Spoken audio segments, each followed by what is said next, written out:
Man, that food was good. Welcome back to the AM with MIC LAWRY. And I got a special guest today. Let me pull my notes up. I got producer, songwriter, vocal arranger, artist, visionary, creator and owner of Battle Scar Kids, Jamar Jackson Wilson. Shall talk to you. When you say artist, not a performing artist. You know what? I'm glad you said that because that was going to be my next question, because I was looking this up literally the last hour, right? I was looking for synonyms and everything, and I saw draftsman, and I saw all of these, they were cool words, but I'm like, nah, that don't really describe it. So would you consider that an artist? And I know we'll get to what that is, but someone who does like that draws and things of that nature, would you call them an artist still? Yeah, it's still artists. It just it's different types of artists. You got a drawing artist, tattoo artist, singing artist. You know what I mean? Like it's different types. So Got you. I draw, but I'm not a performing artist. Right. So someone, let's just say, take the music out of it. We're gonna get to all of that, but someone that just draw, let's just say they draw, would, in y'all's world, would y'all call that an artist? Would that just be it? Yeah, you can say there's different kinds. So you can say an artist, illustrator, depending on what kind of art you're doing, inker, colorist, a sketch artist. You know what I mean? So Mhm. it depend on what kind of art you're doing, but yeah, you still technically a artist. That's dope. I think that's something that people should know. I don't think some of them even know how to say it. They just be like, I draw, right? So that's dope. So before we get into anything, just regular questions I like to ask people. How you doing? Oh, good, man. Just came from working out. We do this thing with one of the organizations I work with called PIES. It's how you doing physically, intellectually, emotionally, and spiritually. So you kind of go through each one. I won't do the long one, but in each of those areas, I feel pretty good. Physically, I feel good, strong, intellectually, staying sharp. 'Cause I'm always reading, and then emotionally, very good, actually, and then spiritually, good as well. Staying, connected to God, higher source, whatever you call God. I stay connected in my way. Mhm. Dope. And So yeah. then when any of those are lower than the others, do you try to balance it, or do you just say, man, this is what this gonna be for today? I recently learned that sometimes it is what it's gonna be for the day, meaning like it'll pass. Like so instead of uh dwelling in the emotion, kind of like I'll sit in it and try to understand why it's there, but then I do try to move forward. So if one is lower than the other, I got so many techniques and routines and things that I do to kind of boost my spirit back up or get me inspired. But let's just say you in the doldrums where you're just like, man, I gotta find something that's gonna spark me, and it can't always be outside of me. It's like inside. Something simple is like practicing gratitude, what I'm grateful for. Like what am I not appreciating in this moment versus what I'm complaining about? Like that always helped me too. And then that saying it always could be worse. It Right. could be worse. Or another quick one, I'll say sometimes I don't say I have to do something, I say I get to. Like I get to work out. I get to go outside. It's like that's a form of gratitude in itself because so many people complain about the rain. It's raining outside. Man, you know how imagine you couldn't get out your bed, what you would give to feel that raindrop. Mm, that's So heavy. something as simple as that is just how you see it. Like I don't look at rain as bad. We need it. I look at it as what can I be doing inside that I didn't get a chance to do. Like so, it's just perspective. It's all about how you flip that perspective. Um, but I get it. Some days it's like, but yeah, I always say ain't nobody come to save you, so I gotta pick myself up. That's hard. That's a lot of self. You gotta look into Oh yourself. I like yeah, that. self. I was trying to give quick. Yeah.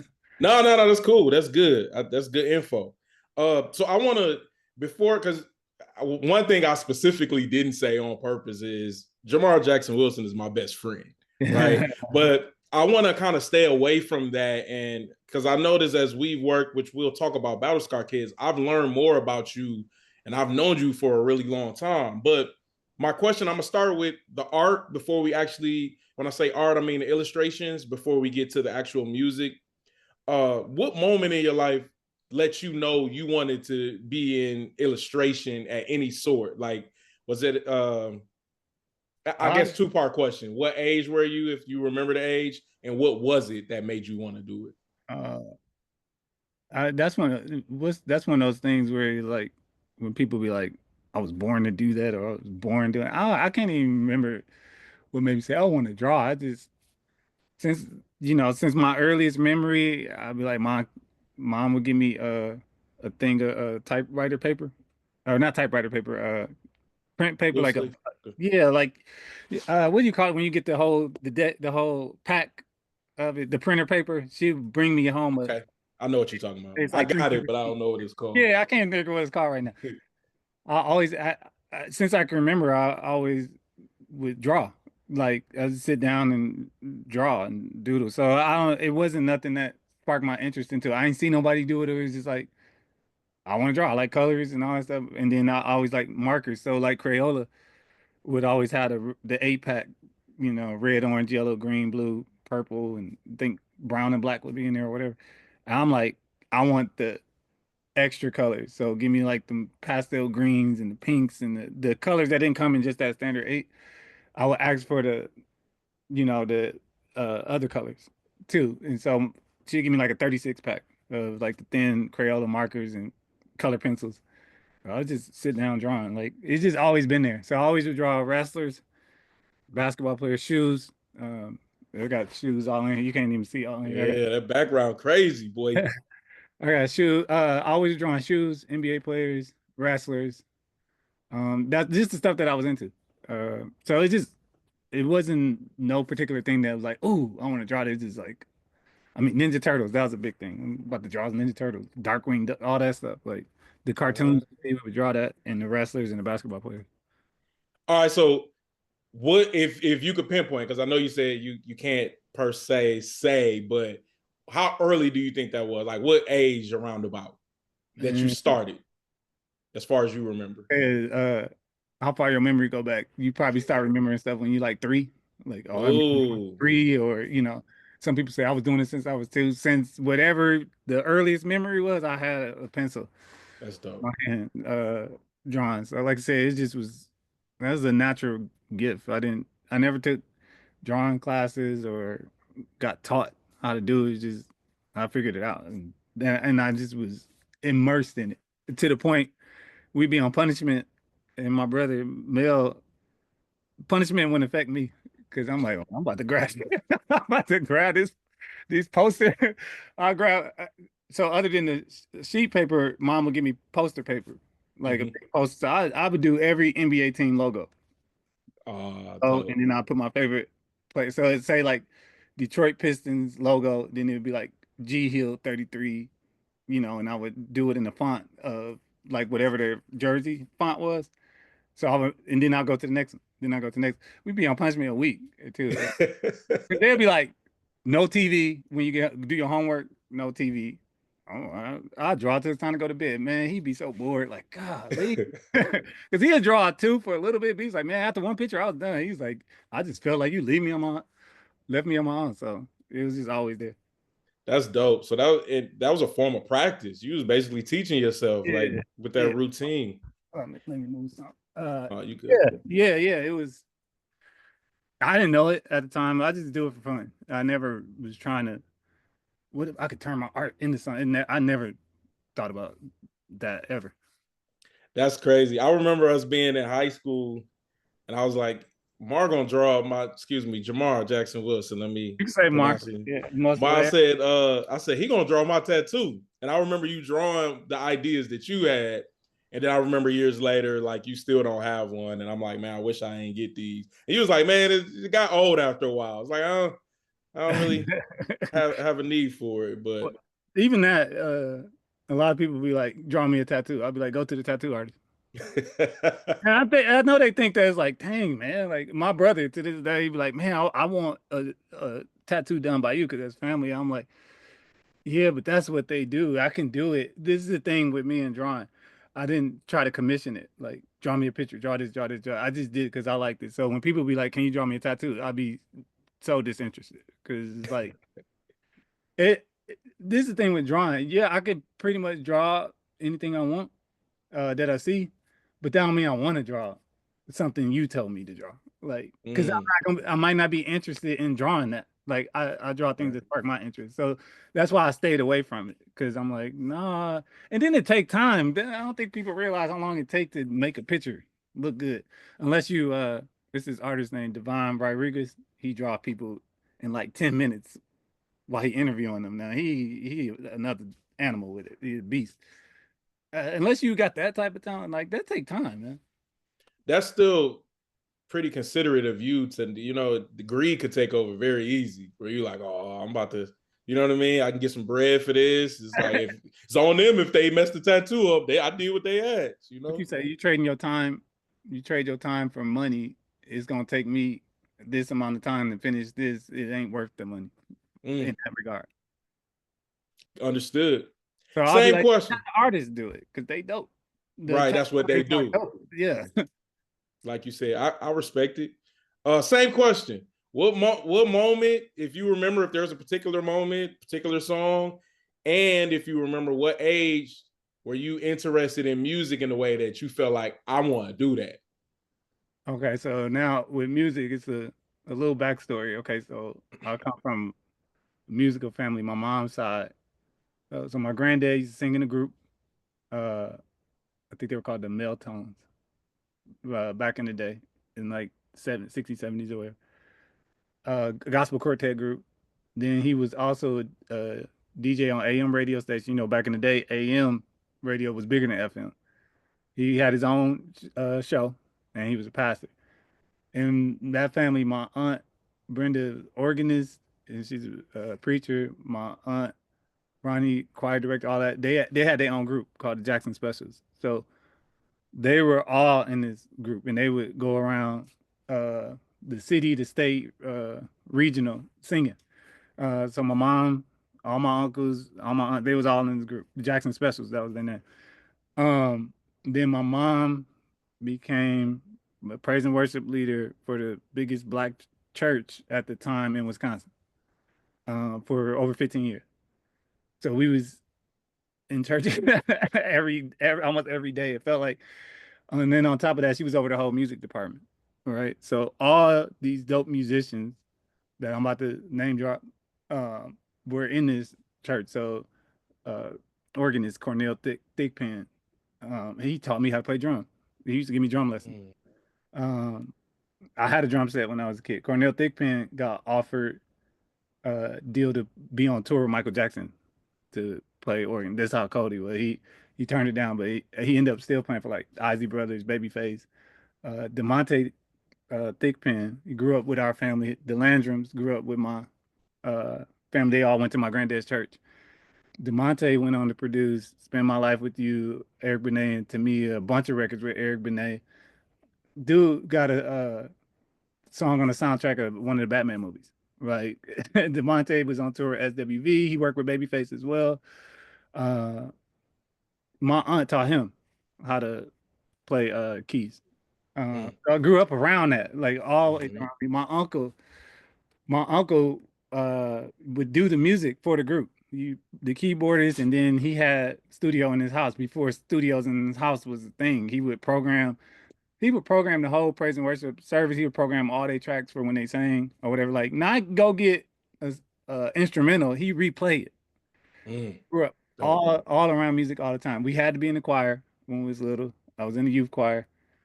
I remember walking off the stage once in the middle of the song because you ain't never been up there in them hot lights. I started getting nauseous. I was like, oh no, I got it. I walked off in the middle of the song. Right? I'm like, no, I ain't passing out. But so that's the initial, and then my dad, uh, I Wait, got sorry to cut you off. I apologize. At that age, when that started, as far as you remember, how old were you then? so now we talking about 5, 6, 7, Okay. around Okay. there. It's like a little kid. It's like we was definitely in the children's choir. Okay. So we was in the children's choir with all my cousins. You had to know these songs. You couldn't. I mean, they'd kill you if you're off key. I mean, you getting talked about. And then you couldn't come in singing no secular music, even though we listened to it, because then my aunt put you on the spot. Sing the Lord's Prayer. Like you got to know it. So I grew up around all that. And my dad, my dad had a little Joe Jackson in him, not in terms of like, not how the stories of them him whooping them. He wanted us to be a group. Like he wanted me and my brothers to sing so bad. Like, and I think more gospel, like the Winans and Commission. Like, so we'd be at my granny house or yeah, my granny house or my grandma's house, and he'd be like, "Y'all, hey, boys, get up here and sing this song." I got pictures of you can see us singing in front of the whole family. They'll make us sing. Um, and each one of us would do a part, but we had to harmonize all that stuff. So that's the initial start of just the music background. But then as far as me taking it on my own and like I want to produce is people that know us know the story, but the people that don't know us is when I met you. And so that came from I remember you hit me up and you were like, yo, I want to play you something real quick. I'm like, all right, like I don't know what you about to play because we was all into music, right? Like we have our CDs and our artists that we like, and you played me a track of you on it, and your voice was overlapping. Like James, don't play no game, James. I'm like, how did you do that? Again, people that's watching this back in the day, it wasn't Pro Tools wasn't out. You had to be able to go to the studio to record. He got his own recording with his name and his voice doubled and stacked and all that. And I'm like, it sounded like a real record. And I'm like, how did you do that? He was like, man, come over to my house tomorrow. I'll show you how. And then when I went over there, you showed us how to do it. I think me and Trev is me and Trev? No, me and Big Mel. T. Oh, Or me okay, and Big Mel. T. Me and Mel. It might have been me and Mel or me and Trev. Went over there, you showed us, and I was hooked. I'm like, yo, this is what I want to do.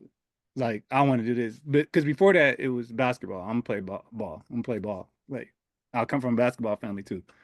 After that, I'm like, I want to do this music thing. Real quick story on that. We might get into it. I don't know if we are or not. But I stopped wanting to play basketball after I um I had an accident when I was 11 years old that took my eye out. So I'm actually blind in this eye, and that killed my dreams of wanting to play basketball. There's a whole story behind that, but being depressed and devastated about like not being able to chase that dream, somehow music called me after that through that call with you, and I'm like, okay, now I'm on that. This is what I want to do. I want to do this music stuff, and I was always into Timberland, Dre, and all that stuff. I'm like, I want to do that. So that's where that first came from. So that was what, 12, 13 years old, something like that. Yeah, I was just about to ask you that. How old was we? Because I remember us meeting around middle school. Yeah, So, I think that's 12, 13-ish, somewhere in there. 12, 13. That was everything came together right there. Music, girls, all that was kind of and ball, yeah, yeah, church. right around that time. Um, okay, cool. So it's dope to have your side of that story because prior to me meeting you, like you said with your mom was like I don't know how they explain it, but like that ray of light before you actually see somebody coming in at praise and worship. That's how it was. Because she had that angelic voice, like, but she also controlled the crowd. Done very well. Yeah. Normally, for me, what I hated, and this I think why I like how your mom did it so much. I didn't like the old school way of singing, like with all of the crazy runs and the growl and all of that. And I think because my mom played it so much growing up, I didn't really care for it. It turned me off. So seeing your mom sing, and of course, shouts out to Tasha, one Yeah, it of was our a bandmates. I beast. was in the choir too. I hated it because they made me a tenor, and like you said, when that light came on, this is when the church we were at where we met was Christian Faith Fellowship. Now, before we had the actual church, we were in Burroughs when I met you. We had Burroughs Right, Middle right, School. bro. Yeah. And we used to have to sing on that stage, and that lighting, that was the lighting for me, where I was like, I Yeah, felt that's like you, that's where I walked off the at Burroughs. I walked off. man. That lighting wasn't no punk, Man, man. I'll be up there like, oh my. Yeah, Sidebar too. Let me give my older brother some credit, Jermaine. This is what I'm saying. Like we weren't like they weren't working with us to be singers other than you need to be in the choir. Jermaine, I forget how old he was. He might have been 7 or 8. They asked him to lead our guys an awesome God. we got on recording somewhere, and that dude, like, I mean, he had the whole, he rocked the whole house, and he can sing, like for real, like Carl Thomas, Joe, Usher, like he can sing like them guys. And so he actually was leading like youth praise and worship and stuff, and then he got asked to tour with some people and be in groups and all that stuff, and even back home Milwaukee, famous gospel group Lattimore Brothers, they all went to high school. They always be like, man, your brother, like your brother Lattimore Brothers. If y'all know, Jacob Lattimore's uncles. They be like, yo, Nate always be like, man, your brother, man, tell him he need giving me, he cold. He got, so like my brother got it. He just got it. Serious. I remember you sampled his voice, and this is how you know how dope his voice is. It wasn't really a beat. It was just like his run, like you know what I Oh, mean? yeah, It's like, I did do that one. yeah, like I just was like, this is dope. You know what I mean? Yeah. So it's cool to have an attachment to your stories. Okay, so we do music early high school, right? Hmm. And I'm not going to get into this because you know I like to do this another way, but we form a group, we work well together, right? We do our different things, and then we branch off and we Hmm. do our own things, right? Unless you want to tell the story right before that, I like to know the beginning of your journey when you began working away from us, when it was just about Jamar or Invinix as or Nix, as I That's know your dope. production name. So, Infinix, that's funny. A lot of people will be like, what's Infinix? I'm like, this is my creative mind. I just want a name that nobody ever had or thought of. Right. And so people can pronounce it. They'd be like Nvanix and people just start calling me Nix as a producer. With the group, with me, you, CT, Zeno, Kenny, and then we had other people that would kind of branch on and off. But really, what really kicked it off, like me, when we performed, me, you, Zeno, and CT, and even having putting the. Remember when I took my bed out my room and I put a like makeshift studio in my room. Yep. My dad came in there like, "Where your bed at?" I'm like, "We about to be in here recording." He was like, "Yeah, you better get back because I put the bed in. You better put that bed back in here. I don't want to hear nothing about no record or that." But I mean, my dad, like I said, he bought me my first drum set when I first got into music. I'm like, Dad, I need a piano, and at the time it was called a Yamaha DJ-X, and it had 6 tracks on there. I'm like, oh, I can make my own beats on here. So I mean, my dad bought that stuff, and then you know how we used to have the radio, the stereo, 2 deck stereo. I plugged the mic in, and we recorded. Like we could record songs. That was everything to me. So being in that group, we would record songs. This No Limit days, Cash Money days. You know, No Limit was putting out CDs every week. That was us too. Like I'm coming out with a new project, even in our own little bubble. I'm coming out with a new project. I'm doing a new project. I'm gonna call it this. I'm gonna call it that. Even that Infinix name came from first. My name was Invisible Man. So when you know when you're young, it's like you got some cheesy stuff. But I would spell it Nvizable, and so I was like, nah, that's corny. I got to go do something else. So that's how I got Invinix. It was off of Invisible. Um, I didn't know that. so anyway, as a rapper, I didn't feel like I was good. Like you was dope, CT was dope, Zeno was just on another level, and I'm like, I can't compete with these dudes. Like, and then I never just wanted to be in front of the crowd like that. I always want. I'm like, I was just more fascinated really by the beats. I'm definitely fascinated by the rap lyricism and all that stuff. I just didn't have that. Oh, and I'm like, I'm gonna give homage to the dudes that got it. I ain't had that. I'm like, I think I'm gonna be better curating. So um that was me, my angle. Like I want to be like Tim. I want to be like Dre. I'll hop on the hook or something like that. But that's when I branched off from that. It's like so the genesis of being a producer was like I ain't a good rapper. Let me step to the side and let these dudes shine. That's what it really was. Um, Mm. I so think I was biased to that idea because of the way I saw us as a group. yeah, And it was like, nah, because at those times, and you know, you just helped me understand something too. Like you actually, before we started making our trips to Atlanta, we made our steps to you. Like I had the beat machine and the keyboard, but we was putting the mic to the speaker. Your equipment provided us a different Right, level right. of even quality. And we, back then we ain't care nothing about 6 tracks. It's like, all right, this is what I I got. got You know what I enough. mean? Yeah. Hip hop, I got enough to. I can lay my drums, I can lay a melody, and I can lay another sound for the hook to give it some distinction. I'm like, we got enough. Oh, why not? So that's where it really started from. Was like, I ain't a good rapper. I didn't feel like I was a good rapper. I can come up with a concept, but just I'm like, I ain't study it enough like that. My passion was the music side. I want to hear the music and build that around people. So that's where it really first started. I'm like, I just started stepping back from creating songs and was more like, let me give y'all some beats. Let me give them a beat.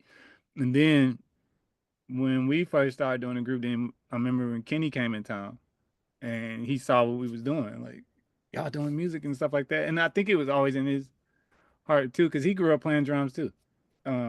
He used to play. Brandon Chester too. They used to play drums. So when he came up, and that was one of my best friends growing up. He would Who is call that? Because we Kenny. talking casual for Oh, people that Kenny, wouldn't know. Kenny, aka BMW Kenny, aka Sounds as a producer, Grammy nominated producer. So we saw that from the beginning, like the genesis of this maturation process of like this talent. Oh, whatnot. So he would call from Atlanta. They moved to Atlanta. I forget how old we was. They moved to Atlanta right before I met y'all. Okay, so middle school. Yeah, uh, in the elementary, middle school, right before I met you and Trev and Aaron. They moved to Atlanta, so they would come up every summer and stuff like that. When he come up, he come to my crib. We go play ball. Mhm. So this time he's like, we going to play ball. Then we up and working on music. And he's like, y'all like, and then he put me on a like Fruity Loops, FL Studio. He called me like, yo, you got to check out this program. I'm like, I want to do that. I got a keyboard, Mhm. but then he just playing music and he was killing it. And he would come in town like, let's make a song, let's make a song, let's make a song. Like he just caught it right away. And so then his dad was like, I'm about to build a studio for my boy. They had a nice size house in the bonus room. He built a studio in there. And he's like, man, y'all need to come down here. Or so at that time, we 16 years old. And we hopping on the plane to Atlanta to go make music. Cause again, you ain't have access to studios like that. So yeah, that probably then. And Kenny would rap too, I but remember some of his lines. he was a mastermind at making tracks. So and making beats and stuff like that. And I'm like, okay, this is then that's where that came from. It's like me and Kenny can make beats. It was almost like Dre and Yella, Mm. NWA. Like we can make beats, and then UNCT was. I mean, y'all had it. Y'all was way more talented than me as a rapper. I would say than Kenny too. Like y'all had it. So it was like, let's do that. So that's where I started to kind of branch off to like the production side, and then I don't think it was like a. I learned this recently too. When you're younger, the friends you have a lot of times it's because of proximity. So think about it. You're in an environment, a school, church, whatever. You're in an environment where everybody goes is the same. So you end up creating friendships because everybody's moving at the same pace. You in the third Mhm. grade together. You in the fifth grade together. Y'all trying to get to middle school together. Now you going to high school together. You graduate together. Where people start branching off is when they get to college. Yeah. Oh, your uh you got your major, I got my major. You want to go to this school, I want to go to this school. Now you make more friendships in college, but then even then, after you graduate college, okay, now I'm going to my field, you're going to your field. And you see how friends start separating? Hmm.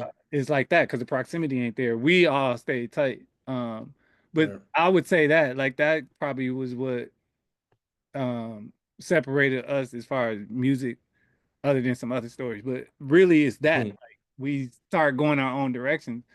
Now I'm like I'm moving to Atlanta because Atlanta was buzzing. It's like if I want to do music, I went to Columbia College first to learn music business. That was very pivotal for me. Like, let me learn music business. I didn't go to school for them to teach me how to do music. Same way with drawing. Nobody taught me how to draw. I know how to draw.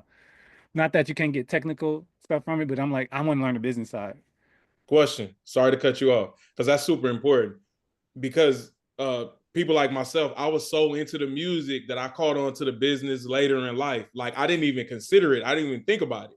What made you at that age be concerned with the business, like as much as you love the arts? Uh, because I just a strong believer if you got your business in order, if your business not in order, you create this dope piece of work and then somebody else benefiting off of it, not you. Well, now I'm breaking this down even more, and I'm not doing this to be funny. Go What would ahead. even make you think of that in high school? Like, where did you get that mindset from? Just again, so uh, even it may be not as thought out long term as my initial reason for going, but the initial reason for going is like you going to college, you need a major in something. I know I want to do music. What majors are in music? So you can get an Mm, engineering. Uh, gotcha. you can get a you can major in engineering, like audio engineering. That wasn't enough for me. I'm like, I don't want to. I'm not. I wasn't going to try to go mix somebody else's records or learn that. What's the business side? How did this really work? How do people get paid off of their music? What are so now you get in there? What are royalties? What is publishing? What is now? I'm in. Like I That's need to know dope. this because I know a bunch of talent and they don't know this. Not that I want to be a lawyer, but I need to know like how am I getting paid from this? If we make a hit record, like how I get paid, what's my percent? That type of thing. That's what made me go to school for that. But once that didn't work out with financial aid and stuff, I'm like, I don't need a degree to do music. But those lessons in that year were, I mean, super pivotal. So I was like, I'm moving to Atlanta. I knew uh Kenny was down there, so I had some form of family. Uh and me and him was a production team at that point, just me and him. And then he was getting busy with it. So I'm like, let me get down there. I was just gonna go for a summer. And then the job I had, something happened with that where I was like, no, I need to move now. So right after I had just turned 20, 2 weeks after my 20th birthday, I moved to Atlanta. That's hard. Yeah. Now, the dope thing I get to say is I have albums produced by both of y'all solely. Like one album with you where you produced it all, and one Yeah. with Kenny where he produced it all. Um, Now before I get into our demo days, I want to talk about your ear for your production. Especially back in those days. And I don't want to speak for you. I like you to tell your side. But for me, I always understood, well, I'm not gonna say always. Later on in life, I understood that I normally had to have a concept or a hook with my beat because people didn't understand it. Hood guys liked it, but they felt like it was too R&B, and then the R&B people felt like it was too hard. So I would have to kind of give them direction. But I also noticed, even though we all have different unique sounds, even within that, they're different and unique. Like you have a sound that I know, I can detect it, but they all your beats don't sound the same. So Mhm. around that moment, because I'm thinking of like it's a purple CD I got with just that's the album I got where you They're like produced one it. of those Memorex CDs or something. Yeah. Yep. And I got it. And like it was just so easy for me to, and I know we all worked with each other. So I know that plays a part. But it was just so easy. I'm like, what you mean you don't like this? Like, and I'm writing whole songs. But in those moments, what allowed you to cultivate your identity for production? Uh, Timbaland. Mm. Timbaland and Pharrell. And then you can keep going into Kanye. Like let's say major influences Timbaland, Rodney Jerkins actually. It's Timbaland, Rodney Jerkins, Pharrell came along a little later. Then like Kanye, especially with the soul samples. I so with me, I had the same issue. Like my beats were hitting hard enough for the hip hop heads, and then be hitting too hard for the R&B side. And really, what it was is I was just trying to be creative as possible. I'm trying to come up with a sound you ain't never heard. That's my Timbaland influence. Like he putting stuff in there you ain't never heard. Like it's like very melody driven, very melodic for me. So I kind of formulated after that, and people weren't catching it.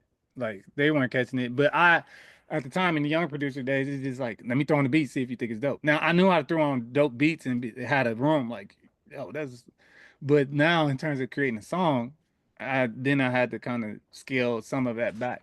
It's until I started producing like pop records and R&B records, and then understanding how to landscape melody over some of those tracks. Then once I started songwriting, I started to understand more why people didn't catch it because I'm laying down the track and I know what I hear, but they like, I don't, what is that? Like, I don't get it. So I think it was through the rejections that made me kind of hone in. Got you. And is that the same reason that you started to write songs? Did you write songs for that same reason? So it's like an ongoing theme. Like everything I learned from drawing to music, nobody taught me, right? It's like self-taught. And I'm not saying that's a brag, I'm saying that's just a story. So with writing, I have all these tracks and I know I just want to be a producer. I just want to be a producer. I just want to make music. I just want to make beats. And I started being around some writers and stuff, but they weren't writing to my stuff. They would be busy writing to other stuff. And so I'm like, well, I need to figure it out. Like, you ain't gonna. I had opportunities on the table. Um, at one time, I had an opportunity with the group Rich Girl, um, who were Who were produced they with? Were they under Neo? Rich Harrison. So Rich Rich Harrison, right. Harrison produced for A. Marie, and he did Beyonce, Yeah. uh, Crazy in Love. So he had his own group called Rich Girl, and I was cool with the A&R on their label. And they're like, we need some records. I got this. I made this track. It was dope, and I needed somebody to write to it. And nobody to write to it. I was like, well, I can't pass this opportunity. I better figure this out. So all I knew at that time was like, I better write a good hook, because that's you got a good hook. People remember the song. So I need a good hook. I came up with a good hook. And then from there, I was like, I gotta keep writing my own records because I wasn't getting traction of people writing records. They making all these records, but with their own peer groups. So it was the same with engineering, as well. Like I got this beat, got a song, nobody engineering the session. We would go in the studio, and I remember Sid in Milwaukee. He was like, "Huh, come here, sit down. I'm about to show you how to do this because I'm not about to be down here engineering all y'all work. Like this is how you record. This is how you do this. Move this, move this, move. And then I started figuring that out too. Like, okay, I didn't figure out how to mix my own work. You put that in the hands of somebody else, it ain't gonna sound like how you want. So I learned That's through being told no. that's dope. Again, looking at us as a group and seeing how we saw each other, and then the times that we caught on to things. Because I caught on to that back when we started going to Atlanta at 16. Because I was trying to do that for Kenny. I'm like, well, he ain't about to sit here all day. Show me how to do it. You know what I mean? So I could just do it. And I just, as I work with any engineer, I would feel like you, like, okay, any given moment, they might not be able to make it. How can I still get this done? You know Now what I I was mean? hoping that they would do it. Like, can you? I want an engineer to sit down while I work on the record. Like, and they Yeah. like, no, like you better sit down and learn how to do it. And then Oh wow.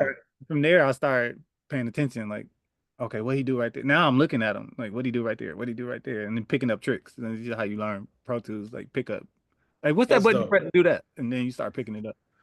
Like you used to do when we used to record. It's What's that? cool. So, all right. So, a little bit after that, or around about the time that we're talking about, right? I like to explain to people what demoing records is and referencing records for people in the music industry, right? Um, I remember even at this time, I came down to Atlanta and stayed with y'all for a couple of days, and I think this is the first time I had somebody tell me to take something out of the beat, and because I didn't work with a lot of people like as far as co-production. So me and you were working on just a whole bunch of beats. And I remember it was an ARP because I used to love ARPs. And he was like, hey, why you got this in here? I was like, I don't know. I think it sounds good. He was like, all right, like, what you think the artist gonna think? I'm like, I don't like I hadn't even thought about it. It was just like a creative fun that you took away from me right there in the moment. But I'm like, yo, it makes sense. So me, stubborn me, we're gonna have two versions then. You can submit that, and then I'm gonna keep this. But I also paid attention to your direction and your understanding. And I'm gonna go somewhere else with this same conversation. But this question is, how did you get into demoing records? And for people that don't know, demoing records is basically when you have a main artist that you may be familiar with, and we're basically making a reference version of the song for them to hear something that they may like. And then it goes from the demo singer, the person that's singing it, to the artist if they choose, and it's a whole process with that. But for you to understand, but how did you get into that? Because at this point, we're no longer a group. I mean, I'm rapping on your stuff, CT rapping on your stuff, but you know, we doing our own thing as well. How did you get into that side of things? So just from the opportunities that were starting to present themselves from being around people that were like, okay, I like your music, I like your music, I need some songs. They want songs.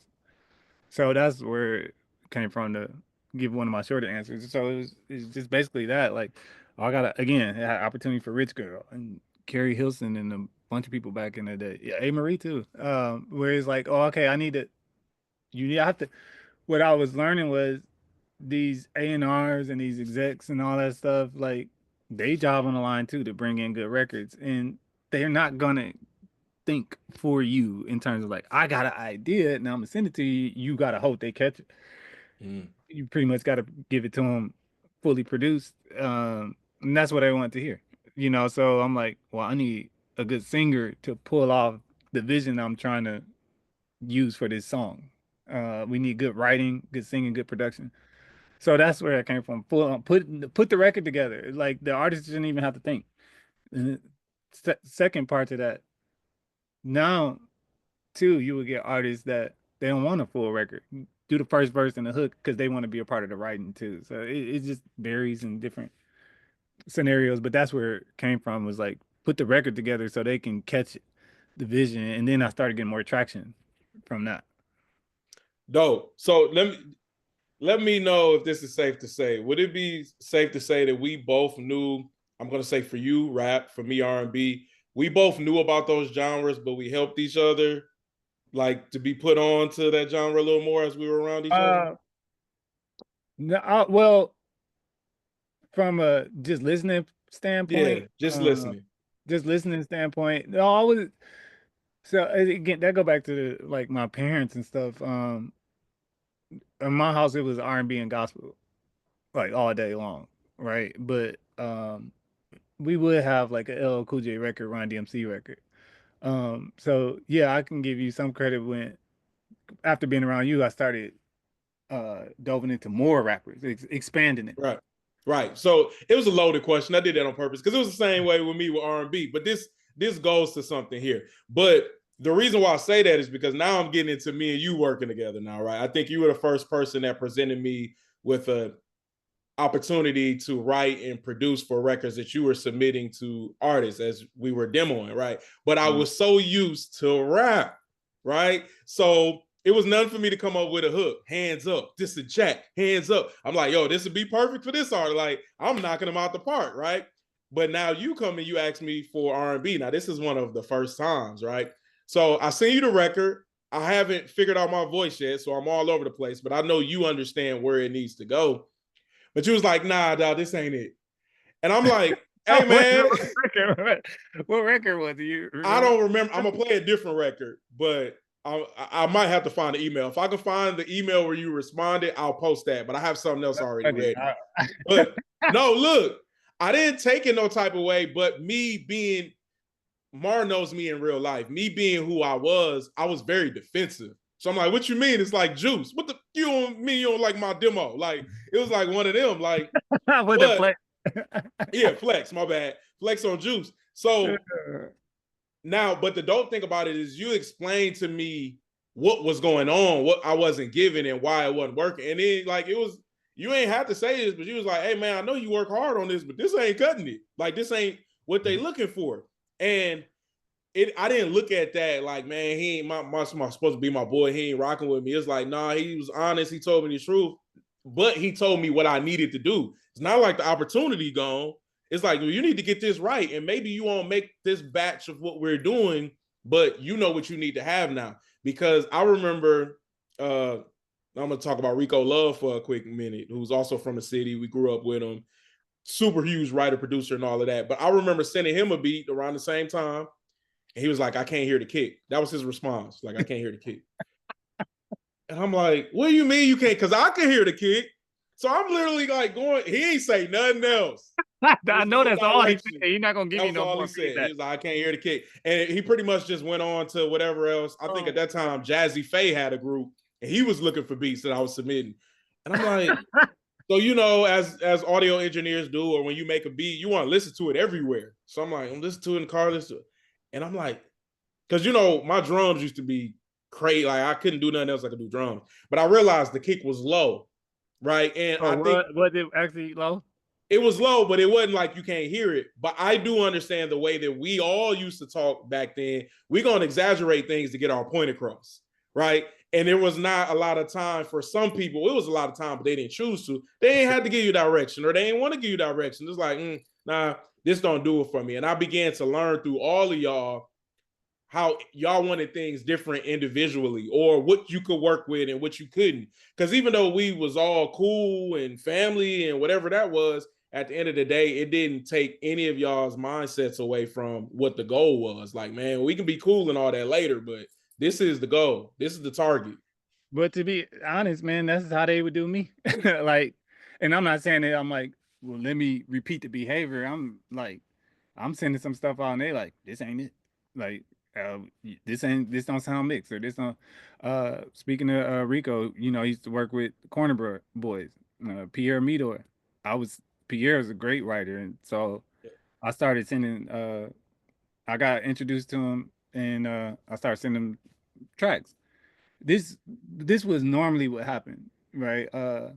Even my lawyer, I remember I gave him a beat CD. He called me that the first time I met my lawyer. My lawyer, Ryan Rogers. He's one of the top lawyers in the game. I mean, I think he's won awards for top entertainment lawyer in the game. I was introduced to him. I'm like, can you take a look at my talent and see if I'm worth working with?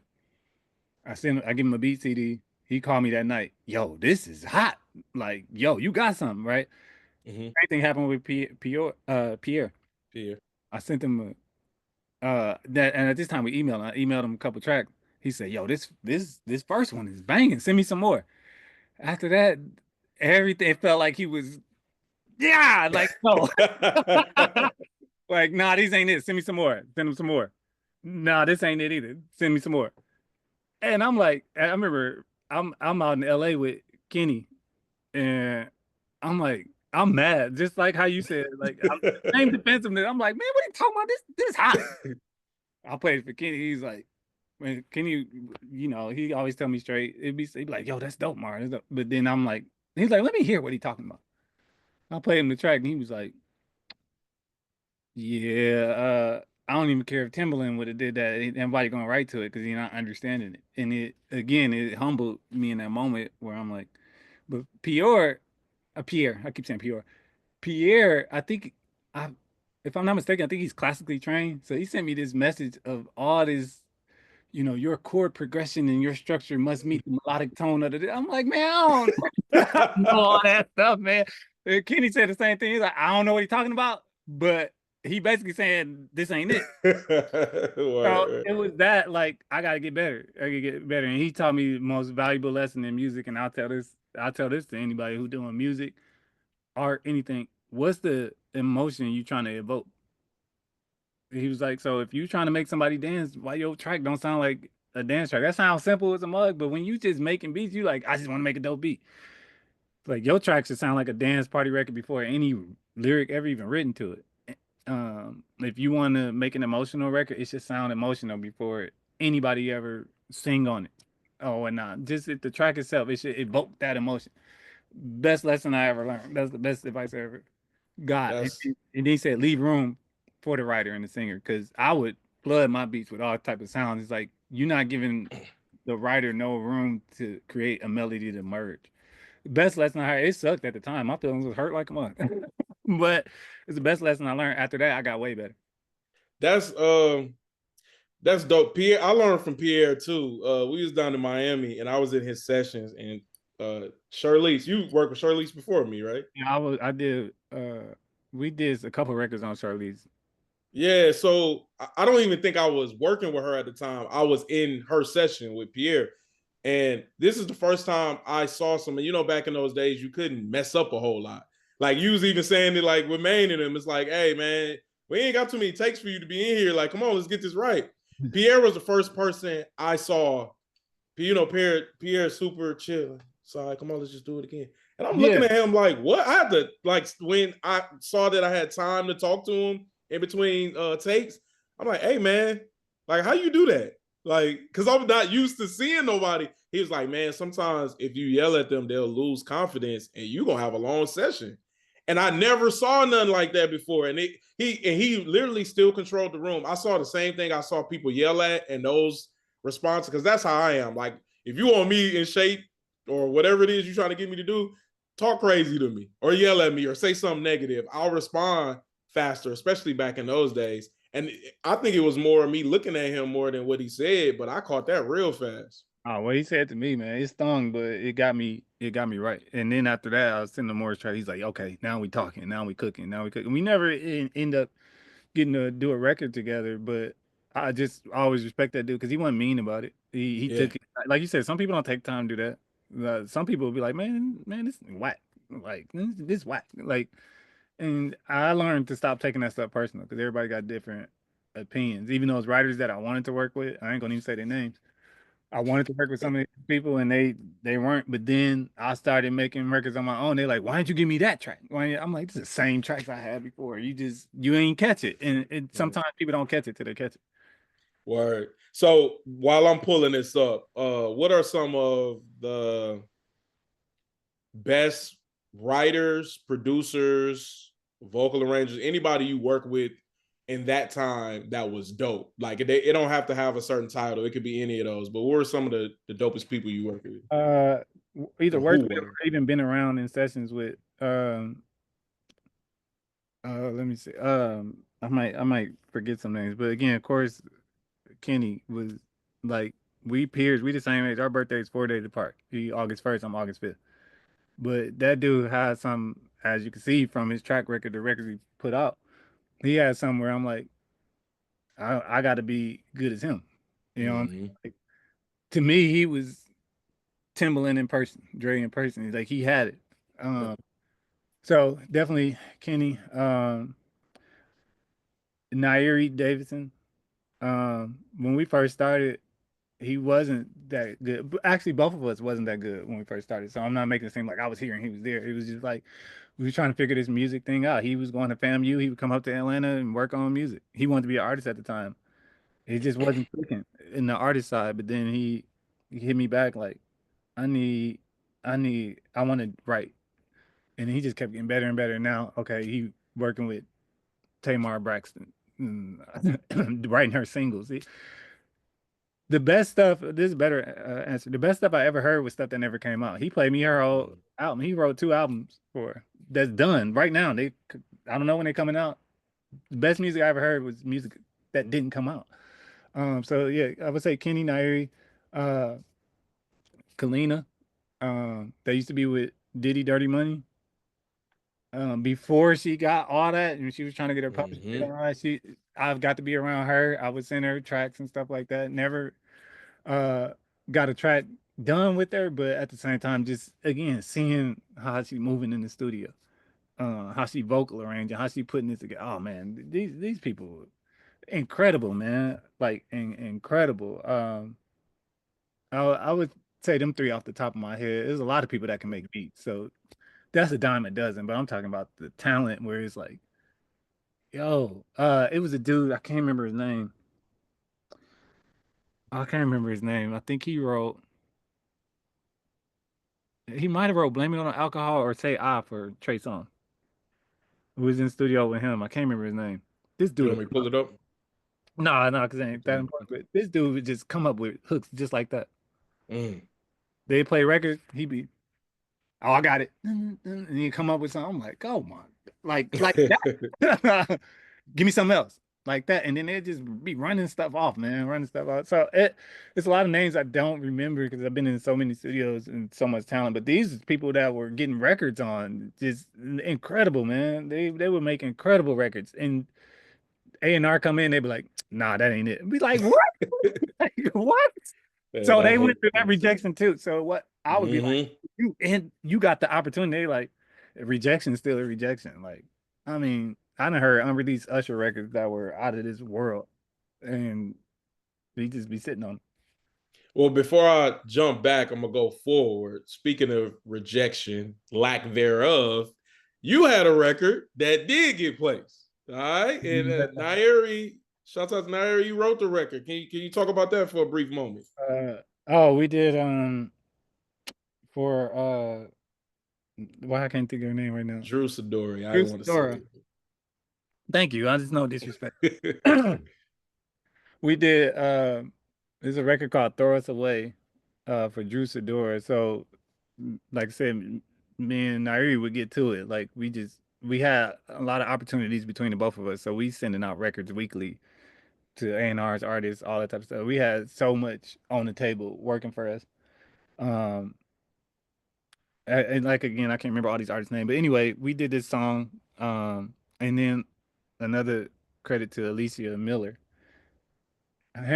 Her, and Nairi started becoming a team. They was calling themselves Jack and Jill. Remember writing teams, the clutch and all that. They was like Jack and Jill. They would come up with records. They was writing to a lot of my stuff, man. We was sending stuff to everybody, man. Like Keisha Cole, a bunch of different people, and we did that record. And her and Nairi pinned it, and then they sent it back to me, and then it came out dope, and then Nairi hit me up out of nowhere, like, "Hey, remember that record we did? We got a bunch of records that we did together." He's like, "Remember that record we did?" He's like, "Well, I'm working with Juice. Do you know who Juice Adore is?" I was like, "Yeah, I remember her from acting, from being on the show TLC and TLC movie, playing T-Boz in TLC movie and being on the game show. She was the chick that cheated with, if y'all ever watched that, with Derwin. I used to like that show, the game. Anyway, um, he hit me up and he was like, she's going through a situation. And I played her this record. She was going through a divorce. And I played this record, Throw Us Away, which that's the hook. Why you want to throw us away? He's like, and she like it, man. I want to reproduce it. Let's reproduce it. Let's redo the music. We had to update it a little bit. And he's like, I'm gonna cut it on her. And he's like, we cutting it in Atlanta. Where you gonna be at? I was like, I'll be down there. Just let me know the date. And then we went down there, they cut it. And she was like, I love this song. I love this song. Love, love, love, love. Thank you, thank you, thank you, thank you. So she was real cool. And then they played me her whole album. And hey, sorry to cut you off. How old was that record when she heard it? uh years ago, because at that time I wasn't doing no music no more. I stopped doing music. I would get calls all the time. When you gonna work on some music again? I would do here and there. I get a call like to help somebody on a project and I'll dabble, but it wasn't a priority for me no more. I wasn't chasing that dream no more. Um, man, we did that record. I don't even want to say how long ago it was, but I remember when we told her, she was like, "Really?" And it's like, yeah, but that goes to show, like, when they say something timeless. It was a while ago where we did it, but she was gracious and dope. This is the only thing I know how God be working with me because again, I'm not into the industry like I used to be or trying to be.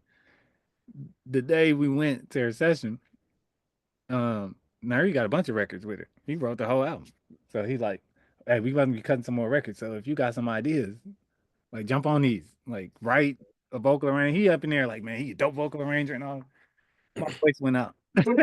Like, so I couldn't. I'm like, it ain't meant for me to, because it's easy to get back immersed in that. And he's like, dang, man, like, he's like, I know you got some dope ideas, and I'm just like, I gave him some pointers of what I thought about the records he had, but I was like, y'all got great records, man. It ain't like y'all needed me. That's dope. That's pretty noble of you. Very integrity based. My voice. I was in there like, yo. But you know how I go, depending on the greed or the opportunity, people still be trying to make it happen. But sidebar before I forget, you just said something that made me think of a funny story I never told you. I don't know who I was working with. I heard you say Keisha Cole. I was working with her. I don't quote me. I don't know if it was her manager, one of her writers or producers, somebody. I don't remember exactly, but they had said that and they had their artist. And I don't remember, they were just reaching out to people while they were in Houston. So I'm like, oh yeah, I'll engineer your session. And you said this the other day, we were on the phone. I didn't pay attention to when you go to different, even rooms in the studio, you got room A, B, C. All the equipment is different. So they get there and I know how to work Pro Tools at this point. I'm good. Like I ain't thinking of no issues, man. I couldn't find the power to turn nothing on. It was And connected to the then, board. yeah. And Oh then yeah. I finally figured it out, and I didn't have the eye lock to turn the Pro Tools on. Then, and the dude, he was trying to be his patient. He was like, hey man, I can remember him with his phone, like, man, we really got a lot to do today. And I'm like, I'm trying to be optimistic, but in my mind, I'm like, man, I'm about to mess this situation up because it looked like I don't know nothing. Like, and I never thought to tell him, like, hey, I normally work in this room. I don't think they would have cared. And like maybe 2 minutes later, he was like, hey man, we're gonna leave. We got a call. And I was like, oh, in my mind, I was like, I just hope he don't tell nobody. But I think it would. That's back to the man. I can't hear that kick. I can't hear. I was like, man, like, and you know, of course, somebody always come in there, hit one button, and Yeah, everything it's like popped on. everything light up. Like, oh, you just but yeah, had that on. that was one of those things I ain't tell nobody. I was like, man, this is embarrassing alone. But I want to share something with you and see if you remember.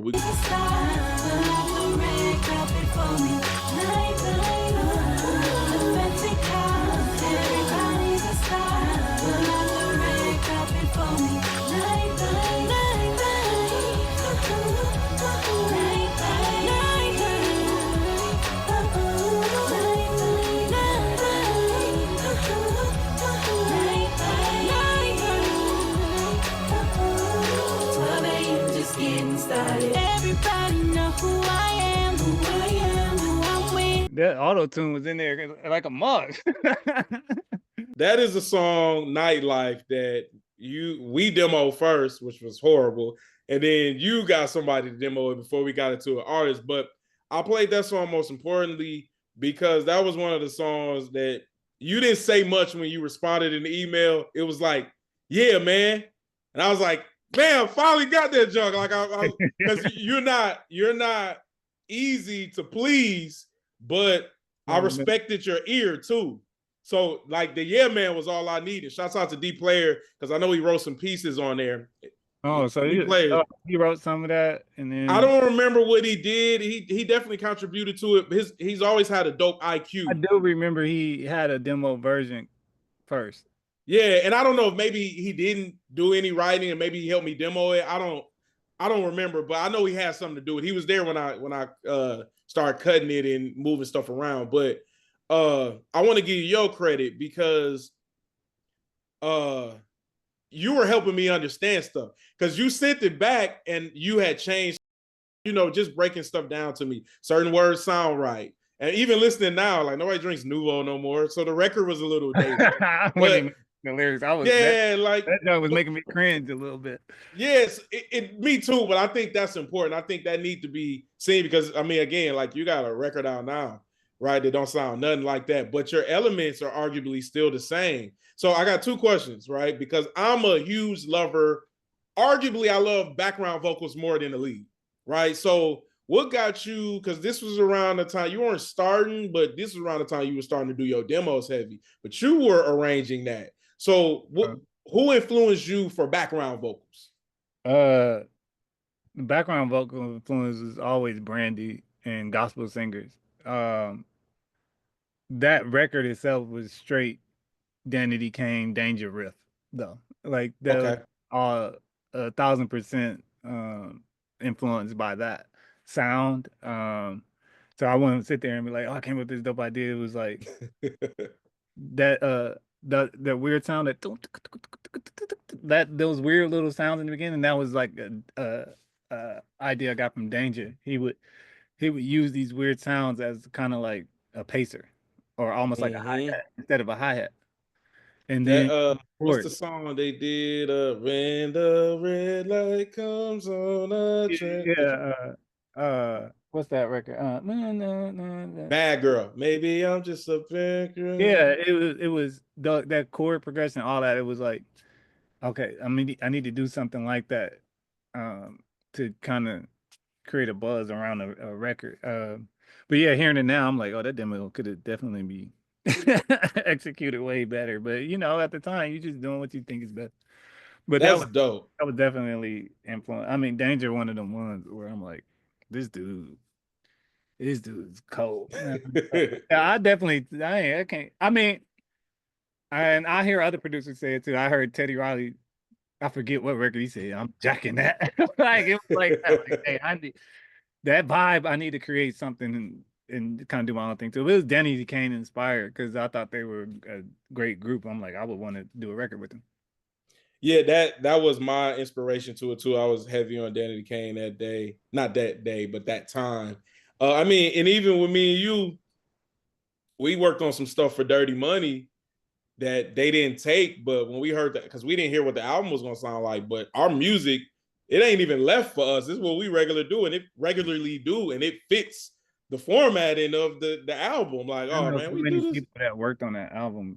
Oh, let me backtrack to one question. The person that you said who was super dope in the studio, India Sean. She's an Okay, artist now. She sings, uh, does background with Harry Styles, tours with him. She works with been in the studio like Bruno Mars and D Mall, and she got her own project. Incredible, man. She's incredible. She's gotcha. yeah, but what made me think of her, she wrote she helped write Your Love on that Dirty Money album. Love And her you, backgrounds love. are on the record. All I want is you, babe. I don't Yeah. want to go there, but still giving you your flowers. So I told you this like maybe a couple months ago, but you never knew this. I got this run that I do on a bunch of songs, especially back then, and it's a run that I remember recording with you back in high school, and I was doing this again in my 20s and 30s. So when she go, lie, lie, oh, so back when you did that invisibility, you did like this acapella with all Oh, harmonies, and your man. run was oh, and I was like, that, like since that when you let me That hear was that, funny, man. yo, Oh, that joint, I tell you, that run, and I know it's reminiscent of Brandy too. Like I yeah. understood that, but that run never left my mind. So anytime I did R&B, it went to that, but I wasn't comfortable doing it until that song. And then when you built off of it, I never told you, but I'm like, he just did it again. Like I just got him to do it again. But that was from I actually got that from you maybe arguably 10 to 15 years before we even cut that record. Yeah, yeah. You bringing out the cringe worthy stuff. Yeah, but I think it need to be heard I ain't because it's like, embarrassed by it though, because it's like that's what we was doing. We was trying to yep. get better. And look at us now, type. It's like nobody really be getting to see that side or hear that side. But nevertheless, those were some good moments. So I'll ask you this, and then we'll kind of wrap it up. Of course, we got to talk about Battle Scar Kids. But my question to you is: in those days of us demoing records and you getting records to record labels, A&Rs, managers, artists, what was one of the biggest issues that you had during that time? Something that you may have overcame or you didn't, but what was one of the most difficult times in that period? Again, just the rejection, man. Or just the being told this was the most difficult. Having contracts on the table, having contracts signed, having deals on the table. I had song deals. Um, I had I had did a young lady's whole album, top to bottom. Got her signed. She first got her offer to do a single with Jive Records. They like, we love this single. We about to give you 50 grand, put this record out. If the record go, we put the whole project out. They turned it down because they had other offers on the table. But for me, I'm like, it's a single deal. Take it because it's just a single. You're not locked in. Right. Put your record out. We already had a whole album done. Turned that down. Ended up getting signed by Nick Cannon. Nick Cannon hear the whole project. Like, this out of here. Like, send me two more records. Send him two more records. He got sick after. That's when he found out he got lupus. Mm-hmm. And he shut everything down. She was out there with him. Like, no funny business because you know how stuff is now. Um, Out there with him, working on a record and all that stuff. That was the most discouraging thing. Stuff like that. I had a record to J Lo. Actually, I didn't even produce it. I just wrote on it. Out of there. Record was dope. J Lo won it. Oh, album closed. Like, it's like just feeling like, man, you can't catch a break. I could go on and on with stories like that. Song deals on the table, all that stuff. Mace, Huh? Oh yeah, Mace, I sold some beats. So Jagged Edge. Why you ain't work with Jagged Edge? we just mainly more. I knew them through playing basketball. They had a full court at their crib. They never even knew I did music. They had a full court at the crib. They call us every week. We go play ball. But I did used to get to go to the studio with them. Go over to the studio. I met Petey Pablo in the studio. Petey, God, I remember those stories. because Petey got like a gospel background or whatever. So they like Petey jump on the track. Petey want to go in there and sing. And they like, no, like we want you to rap. He was like, man, I'm coming up my alter ego. It's called Bobby Green. I was like, what's Bobby Green? He's like Bobby Womack and Al Green mixed together. That's what this about to be. They like, yo, like no. But sometimes it wasn't always about maybe working with them. I would say this, they are really, really good songwriters. I never try to force myself. That's dope. Because you know who you are, Yeah, right? I wasn't like a industry whore for opportunity. Like that, like where you are forcing my way into opportunity that I didn't fit. And I remember being with Kenny, and it was another guy. He had an opportunity to work on Beyonce because he had an opportunity to work with Chris Stahl was working with Beyonce, and he was in a bad place in his life, so he wasn't creating nothing. I'm like, you got an opportunity to work with Beyonce. See, like, I'm about to be in the studio with Beyonce for 3 days straight. Give me tracks. I never got to meet Chris Stahl because I would have definitely sent her 50 beats. Like, but Easy. his mentally he wasn't there. And I remember telling it to Kenny, I'm like, this dude didn't want to work. He was like, man, it'd be like that. I had an opportunity to work with Janet Jackson. I wasn't interested. So I get it. That's how it was with me with Jagged Edge. But they're great writers. It's just their style of didn't I don't feel like I would have complimented them in any way. Dope. Again, I think that's very unselfish of you. We're not gonna get into our personal story at their house, but what I will say, They good dudes though. I give they, them. based off of our situation that happened, I don't know if I'll tell this story or I won't, but they were good, fair, honest guys because we Just might not move. have. Let's move on. That's not a story you can tell. Yeah. Okay, three more questions. Somebody that's alive. If you could produce their album, write their album, do everything the way that you would want to, who would that be? It could be an artist or somebody who you just think you got a dope voice. So again, like, because I'm so detached from the music, I still like music and creating it here and there, but I'm so detached from like every now and then I'll get the bug, like, oh, I want to go in the studio, but I'm so detached from that life, like I don't even know. Like, That's a good top to bottom. response. I That's would say cool. back in the day though,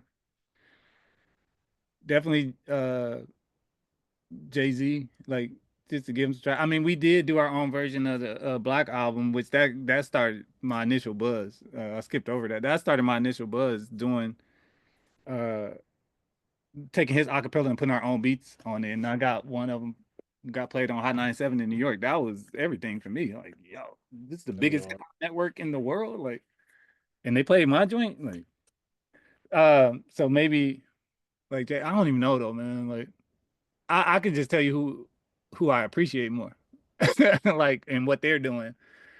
Who Uh, you got?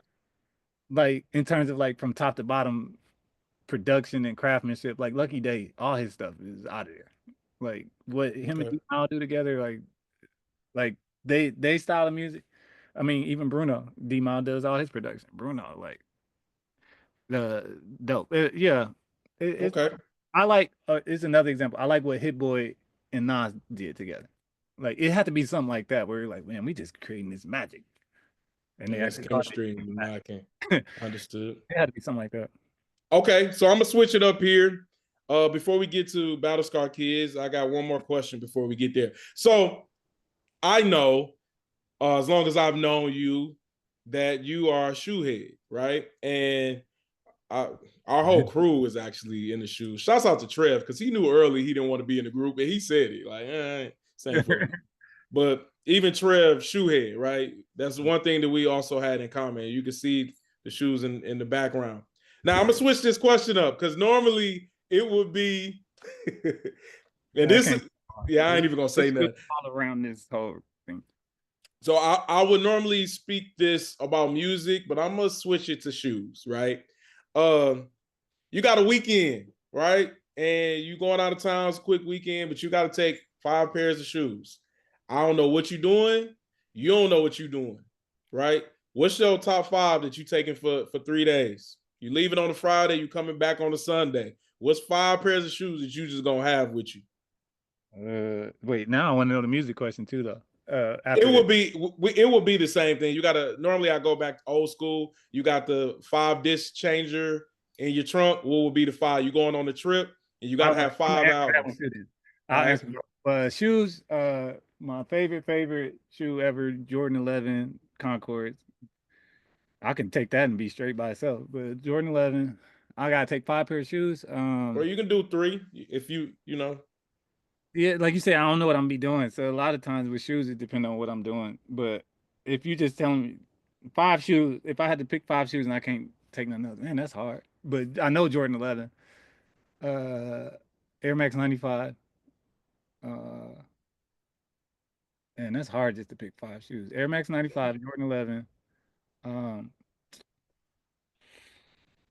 I'm gonna mix it up just for now. Penny one, the first penny. Um,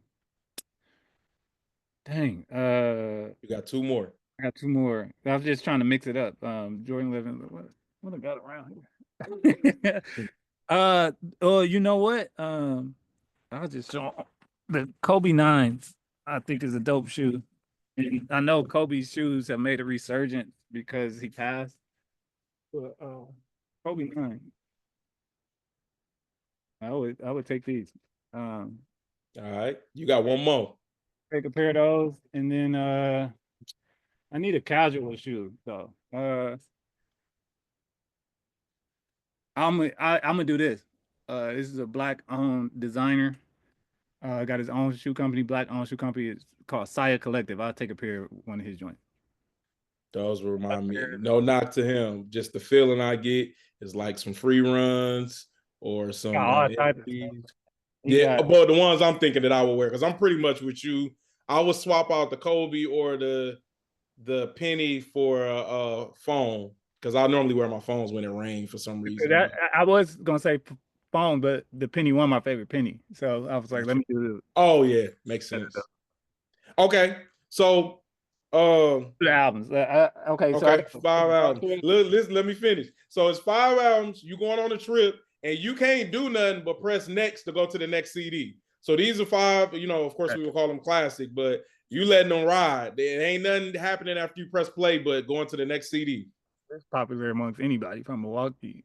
Brandy Full Moon off the top, off rip. Brandy Full Moon, Usher Confessions, um, Jay Z Blueprint. That's three. Um, I don't.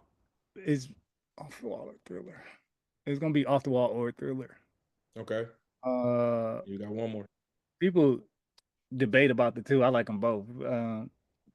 So it probably depends on my mood that day. So it's gonna be one or the Okay. other. I can have some mic in there. And then the fifth album, probably I think I'm gonna throw some gospel in there. Uh,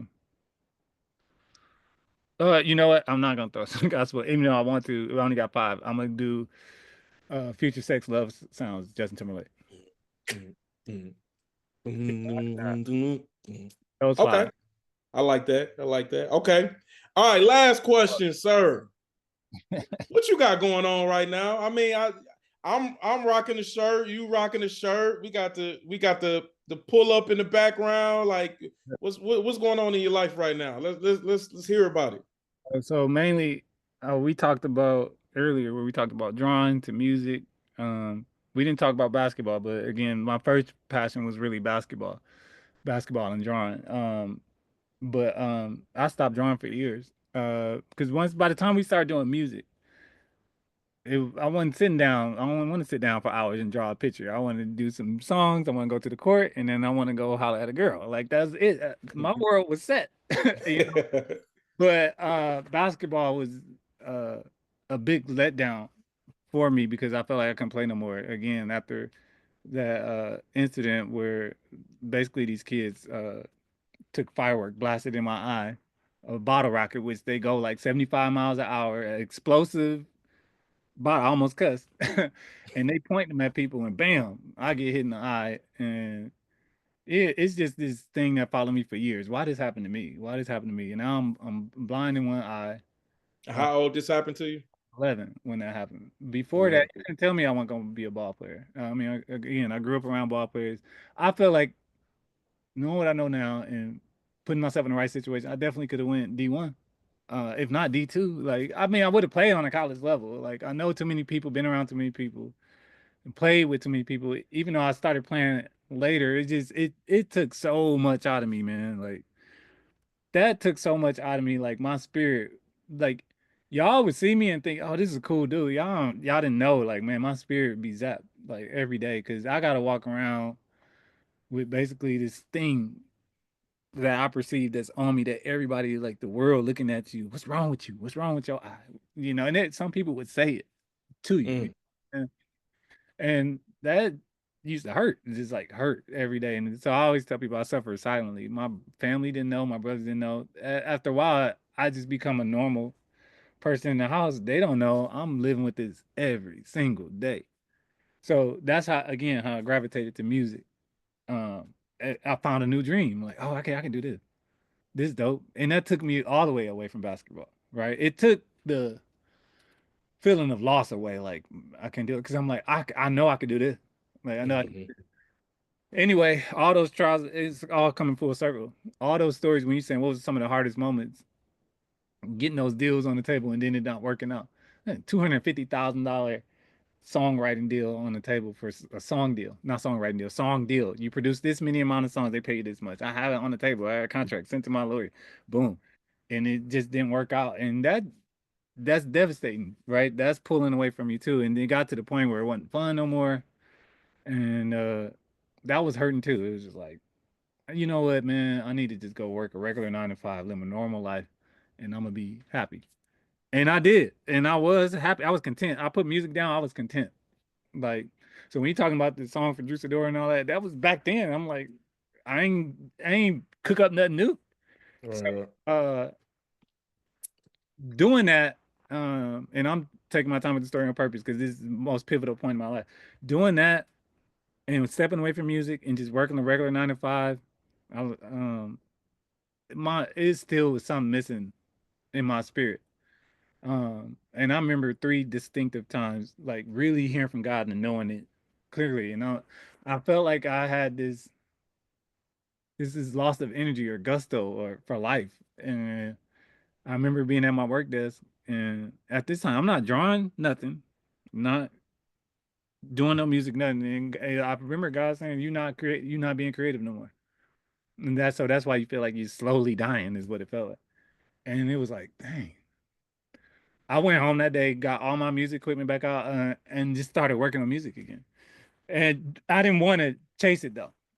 I hmm was like, I'm not about to try to sell no songs to nobody or nothing. I just want to create, and that's what I did. And then like 3 weeks later, my equipment was old. It all shut down, crashed. So I was like, oh, so much for that. And then the second time, again, distinctively hearing, I woke up in the middle of the night, and I'm waking up in the like it was 4:18 in the morning for a week straight.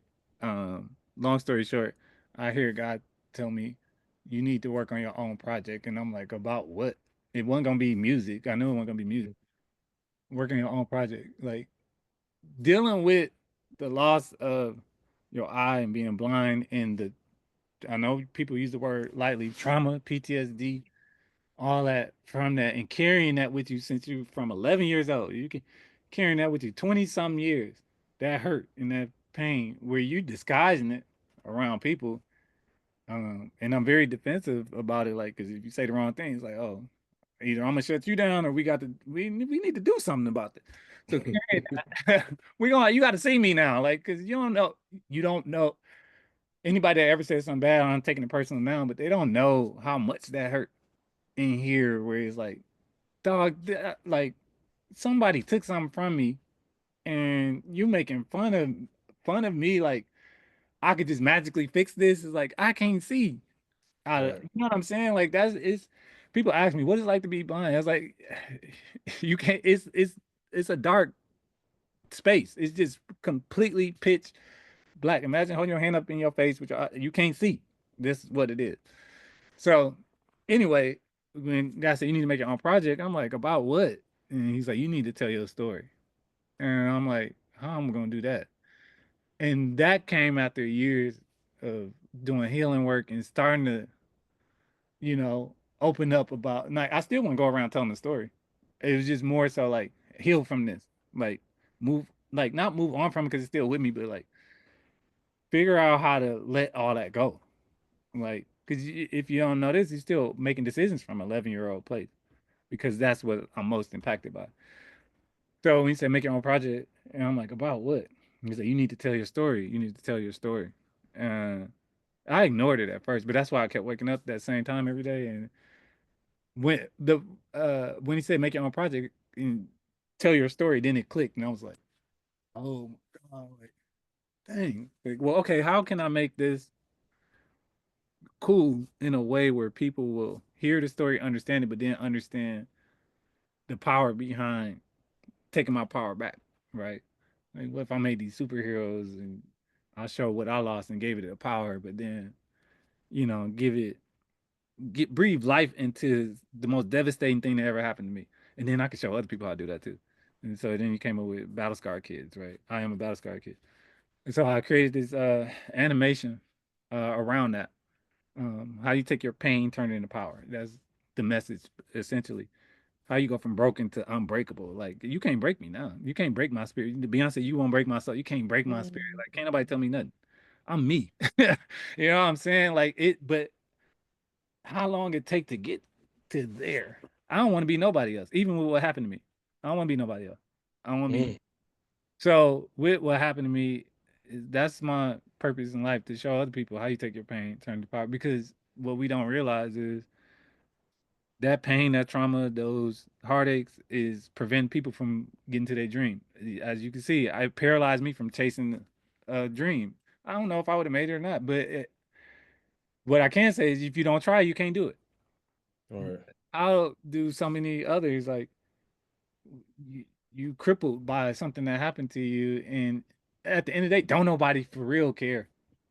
Like they care, they may care and have some empathy, but it's a capacity for empathy.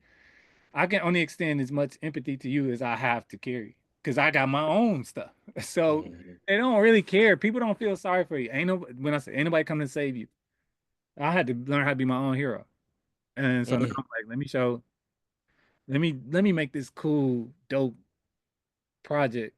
It's bigger than just what happened to me. It's showing a bunch of other people, but then it's also, how many black characters we see out. I mean, it ain't that many. It's a few. And then if you see some out, they don't own it. So somebody else benefiting off our likeness, our greatness, our swag, whatever you want to call it. They say we are the culture, and the other people profiting off of it.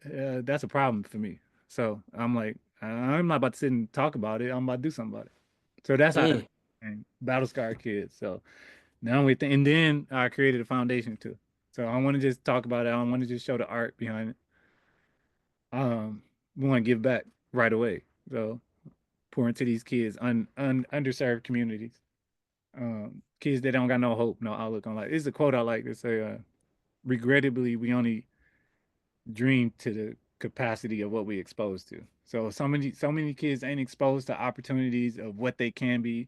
What we talking about music industry stuff is so many kids that didn't know somebody wrote that song, somebody produced that song, somebody styled that artist, somebody did the artwork, somebody set the stage, somebody did the sound. They don't know all these jobs. They just know Beyonce. Well, Mhm. Beyonce is a brand and a corporation that employs hundreds, and you could be one of those hundreds if you get good at your craft, right? So that exposing them to stuff because they already tuned into it, but you could create it.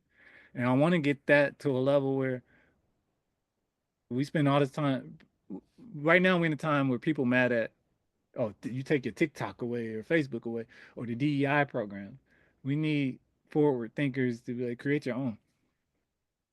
It's going to take time, or it's the way to do it. had the right infrastructure, but we wouldn't have to complain if we own more of our own stuff. And I don't say that lightly. I'm saying is our people out here doing it, and we need more out here doing it. There ain't no black Steve Jobs.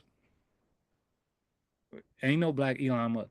Think about car companies. There's not one black owned car company. There's black owned dealerships.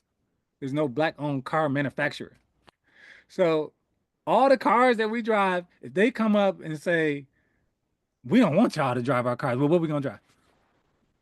Because you can't go to no, well, you know what? Y'all, I'm gonna go over here because such and such, they got their own. We don't got that.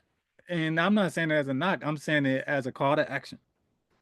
So it's the same thing in every field, whatever you're interested in. Learn how to become an owner. That music business class. Learn how to become an owner or learn how to become add value to more than just yourself. You got to do for yourself, get good for yourself, heal myself. Once I was able to heal, the creativity came in. So that's what I'm trying to show people. If you can heal from that stuff, your mind might be open to so many more possibilities. But it's hard to be open to possibilities when you held down by this trauma of what somebody did to you when you was 10 and 12 and 14 or a bad relationship. It happens to adults too. You paralyzed by that and don't know how to move on. I'm not saying you're wrong. We not taught how to do this stuff. How do I teach people how to do this stuff so we can get to it? You want to live, man. We ain't got that much time on the earth. I'm trying to live, bro. Like, trying to live, live. I don't want to be weighed down by what happened to me when I'm 11. I would change it if I could, but I can't. But I could do something about the rest of my life. Word. I So bring with up a little if thing there, but I needed to. no, you good. That's what this for. So someone that catches this podcast, what would you tell them a quick synopsis of Battlescar Kids? Again, it's just uh people that animated superheroes that went from a broken place to an unbreakable place. You know, take their pain and turn it into power. You got to tune in to see the storylines and all that type of stuff. But again, how do you take your pain and turn it into power? And these superheroes are based off real life people. It ain't like oh man, he was injected with this, serum and now he became, antler king. Like think about real life situations that happen to people. I lost my eye and I turned that into a character, superhero character. Right? And Like, then everything came full circle, right? So then just this me being, behind the scenes of this Battlescar Kids, but your basketball is involved in this, music is involved in this, your artwork is involved in this, and you're behind all of that. so I got to return when people be like, "Man, when you gonna get back in the studio?" It's like, well, I got a chance to do it through this project. We create original songs, scoring the project. How does this need to sound? Again, what's the emotion I'm trying to evoke through the visual that you're seeing? I get to do that, like, so it get me right back in that place, like But then I think the dopest thing is a chance to work with other people like yourself and other creatives. Cause yeah, I'm a visionary behind everything, and I got my hands in a little bit of each part of it. I wrote it, uh, drawing the pictures to the you call it storyboard, um, the concept, create the characters, create the franchise, create the music, writing the script, directing it, and all that. Not saying that for all these jobs, but after a while, that's a lot of stuff. So now let me work with other creatives. You could be a good. I like your talent. You can contribute to this. Okay, now we're creating an ecosystem. The same thing what I'm talking about. We need to create our own. Like how many jobs I've been able to give contracted work to a bunch of people. Like, hey, you got something we like, we could pay you for it. Can you help us with this? Can you help us with that? And then that takes a lot off my shoulders too, because then they're really good at all y'all are really good at what y'all do. So y'all help bring this all together. Like, you know what I mean? So that's what I'm into now. So World building. that's dope. I'm super proud of you being able to see you from that 11-year-old to what you've become, being able to be at so many different eras of your life, and to see that growth and it's a whole lot of other stuff that we didn't even get into that Yeah, we you're could be doing. talking for like 5 hours. I got Yeah, but quick answers, but some require a little backstory. yeah, but I think this is important. I want to say I appreciate you. I thank you through all the years, the advice you've given me, the gems you've given me, the direction. At any given time, you've been like even though I'm just a month younger than you, just like a big brother. But most importantly, the knowledge that you have for the things that you want to pursue. I appreciate that because sometimes for me, well, back then I was very impulsive with an idea and you would ask these questions that would allow me to kind of step back and think before I make an action. Whereas it don't mean that I was wrong with me being impulsive, but I hadn't thought about everything that could happen. And it's like I remember there was one time, I say this before we ride out, but I don't know why this 50,000 was our thing back in the day. That was in my mind, like this amount that I was gonna get. And I'm like, man, I just need some bread. And you're like, okay, well, what you gonna do with it? And I'm like, I don't know. Like, I need it. It's like, and then I said this in one of the other podcasts, and I gave you the props where I was doing this podcast about 10 years ago or nearly. And I just stopped. I'm like, I ain't getting enough views. Like, I'm like, this junk is dope. Ain't nobody doing this. And he was like, yeah, you think your results gonna match your work ethic, and it don't work like that, dog. And that stuck with me too, where I'm like, because I really had to think about that too. I'm like, well, I'm not gonna stop working hard, but I gotta stop looking at the results. And now here I am now. It ain't about the results more than the purpose. So it's like this is my duty. It ain't about getting 1 million views next week or none of that. I think a lot of people run into that problem. I'm working hard. What they say, a rocking horse is moving. They don't mean it's going nowhere, Yep. right? A quote I heard from Will I Am that I adapted. A lot of people got an ambition, but let's add strategy to your ambition, and then now we can actually. So if I can add strategy to your ambition, um, I can add strategy to your ambition. Then that strategy will actually make you even more ambitious as well. You see what I'm saying? Like add strategy to your ambition, and that ambition is gonna take you places opposed to it just being an idea. And I ain't saying everybody got to do it on a grand scale, but I question a lot of stuff because that's the question I would ask myself. Why would I do that? Why would we do that? And I try not to project it so much like I used to, but like a lot of again, these kids, black and brown kids, they very ambitious, but a lot of times don't have an outlet or a way to see how to get there. Well, let's figure out how to add strategy to your ambition. You know what I mean? And Yeah. so now that's ethos that I go by. Like I can help you some, but you got to be ambitious about your strategy. Right. But you have a strategy. But most people don't even have a strategy. They just got an idea. I hope it blow up. Yep.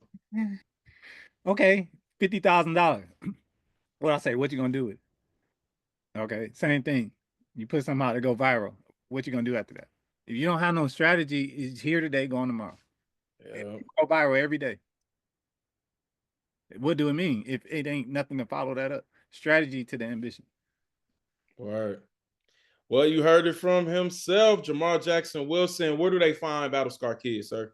At Battle Scar Kids, on any platform, just at Battle Scar Kids. You'll find us there. We working on a lot of stuff behind the scenes right now because once it's the full season is done, like we about to go crazy. So it's we right now we recording and producing and animating the series so y'all can see these characters and see this storyline. Like what happens? What happened to this guy? Like that lost his eye and lost his career, and now he got the superpower. What are you about to do with it? Well, he's seeing other people with these superpowers too. That it's like, what they about to do with it?